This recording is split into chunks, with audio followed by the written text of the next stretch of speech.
Everyone. बच्चों, इससे पहले वीडियो में हमने क्या किया था? देखो, हमने किया था जो क्रोनिक डिजीज़ है या फिर जो एक्यूट डिजीज़ होती हैं, ठीक है। जो एक्यूट यानी कम समय के लिए, जो कम समय के अंदर ख़त्म हो जाते हैं, कह सकते हैं ठीक हो जाते हैं हम, और वो अचानक ही रोग हमें हो जाते हैं, तो वो कौन से होते हैं? एक्यूट डिजीज़ होते हैं।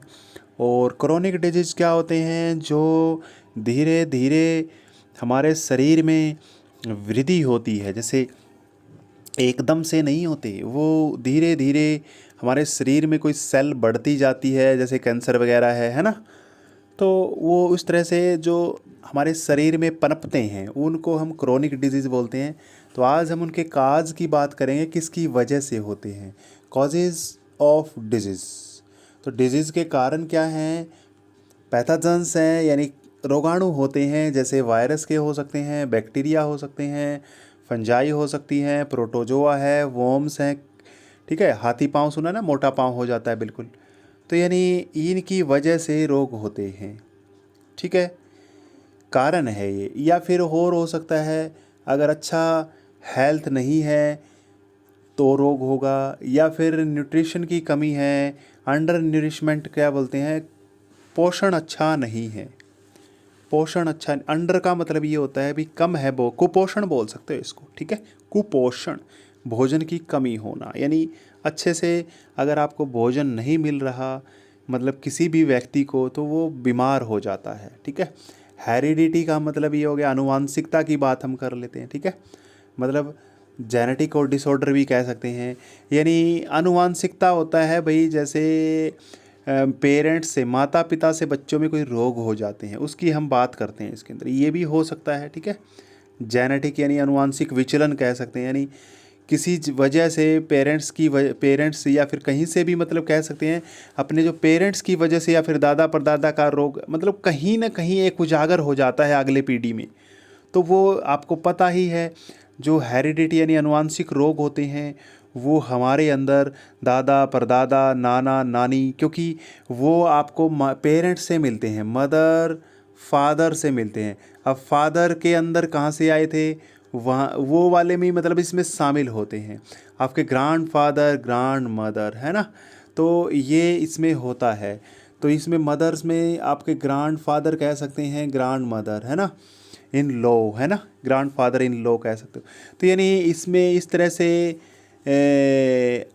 ग्रैंड फादर आएगा, इसमें ग्रैंड फादर दोनों में है इस तरह से। तो यानी क्या आएगा फिर इसमें, इनके जो रोग हो जाते हैं उनके अंदर से मान लो ट्रांसपोर्ट हो गए किसी वजह से, फिर उसके अंदर ट्रांसपोर्ट हो जाते हैं, तो वो हमारे अंदर जेनेटिक हो जाते हैं, ठीक है। नाना नानी दादा दादी के भी आपके क्या हो जाते हैं, रोग हो जाए, ग्रैंड फादर ही होता है बच्चों, है ना। तो इसमें नेक्स्ट इसमें देखेंगे और क्या हो सकता है, किसकी वजह से हो सकते हैं। Lack of proper treatment of immunization. ये क्या होता है? इम्यूनाइजेशन का मतलब होता है प्रतिरक्षीकरण। हमारे शरीर के अंदर है ना, हमारे के शरीर के अंदर क्या होती है, रोगों से लड़ने की पावर होती है, ताकत होती है, ठीक है। जैसे गाँव के अंदर जो है ताकत ज़्यादा होती है, खेतों में काम करते हैं या फिर और कोई काम करते हैं, उसमें ताकत होती है शरीर के अंदर, इसलिए जल्दी से रोग एंट्री नहीं करते, है ना। जो एसी में रहते हैं या फिर शहरों में रहते हैं, उनमें रोगों के से लड़ने की ताकत कम होती है।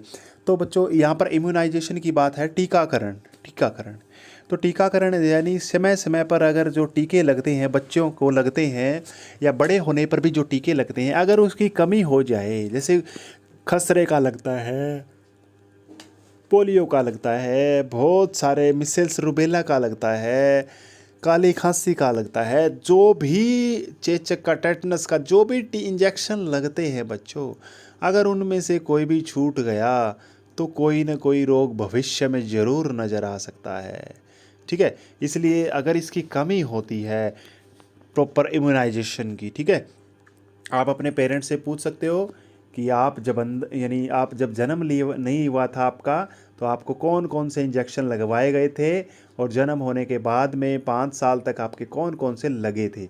आप एक सारणी टेबल बना सकते हो जिससे तुम्हें अच्छा लगे, हाँ हाँ भाई ये लगे थे। ये कोई ऐसी नहीं है कि ऐसे लिख दिया है किताब के अंदर, ये आपको इंजेक्शन लगे हुए हैं, ठीक है। वो आपको जन्म से पहले भी लगे हुए हैं और जैसे जन्म से पहले भी जन्म के बाद में भी आपको इंजेक्शन लगते हैं, ठीक है। तो ये इम्यूनाइजेशन होती है, ये इसी की वजह से होते हैं बच्चों। आगे है इन्वायरमेंटल पोल्यूशन। अगर हमारे पर्यावरण में पोल्यूशन ज़्यादा है तो उसकी वजह से भी हमें क्या हो सकते हैं, यस रोग हो सकते हैं, ये कारण है बच्चों। नेक्स्ट, अब हम करते हैं जो हमारे डिजीज़ होते हैं, कौन कौन से डिजीज़ हैं। देखिए, इन्फेक्शियस डिजीज़ और नॉन इन्फेक्शियस। देखिए कोई बात नहीं, कटा हुआ इसमें मैं थोड़ा सा बता दूंगा आपको मैं। देखिए एक बार, इन्फेक्शियस डिजीज़ क्या होता है, the disease which spread due to infection, ठीक है, due to infection by micro organism. मतलब माइक्रो ऑर्गेनिज्म के इन्फेक्शन से फैलते हैं, सूक्ष्म जीवों के इन्फेक्शन से फैलते हैं, वो इन्फेक्शियस डिजीज़ होते हैं। It is communicated from disease person, बीमार व्यक्ति से, टू हेल्दी पर्सन, एक हेल्दी पर्सन में चले जाते हैं। इट इज़ कम्युनिकेटेड यानी संचार हो जाते हैं, हेल्दी पर्सन से, सॉरी डिजीज़ वाले व्यक्ति से हेल्दी पर्सन में चले जाते हैं। Caused by some biological agent, biological है ये, CL है लास्ट में, ठीक है। बायोलॉजिकल एजेंट या फिर पैथोजन बोल सकते हैं, जैसे वायरस के अंदर, ये मैंने बताया था, virus, bacteria, fungi, protozoa, fungi, worms, इनकी वजह से हमारे शरीर में चले जाते हैं। नॉन इन्फेक्शियस क्या हो जाते हैं, do not spread by contact.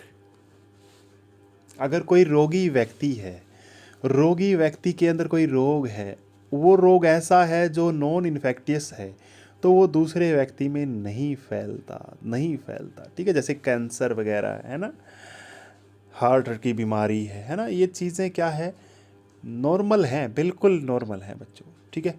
चलो आगे देखिए।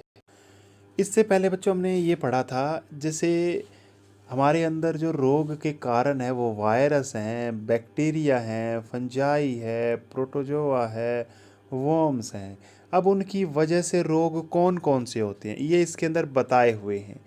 जैसे वायरस की वजह से कौन कौन से हैं, कॉमन कोल्ड होता है, इन्फ्लुएंजा होता है, मिसल्स होती है, चिकन पॉक्स होता है, एड्स वगैरह, हेपेटाइटिस B वगैरह, ये सारे रोग वायरस की वजह से होते हैं, ठीक है। बैक्टीरिया क्या होता है, बैक्टीरिया की वजह से कोलेरा है, टाइफाइड है, TB है, टेटनस है। तो ये बच्चों एक बात इसमें पढ़ेंगे आगे हम, एंटीबायोटिक सुना होगा आपने, एंटीबायोटिक किस में देते हैं, चलो आगे पढ़ेंगे बच्चों, कोई नहीं, उसी टाइम जिक्र करेंगे इसका। चलो देखिए, फंजाई के बारे में पढ़ते हैं। फंजाई क्या होती है, स्किन की इन्फेक्शन, स्किन डिजीज़ कह सकते हो, ठीक है। प्रोटोजोआ, जैसे आ की आवाज़ आएगी ना, मलेरिया है ना, कालाजार वगैरह है ना। तो ये बच्चों टेबल है, बना लेना एक तरह से।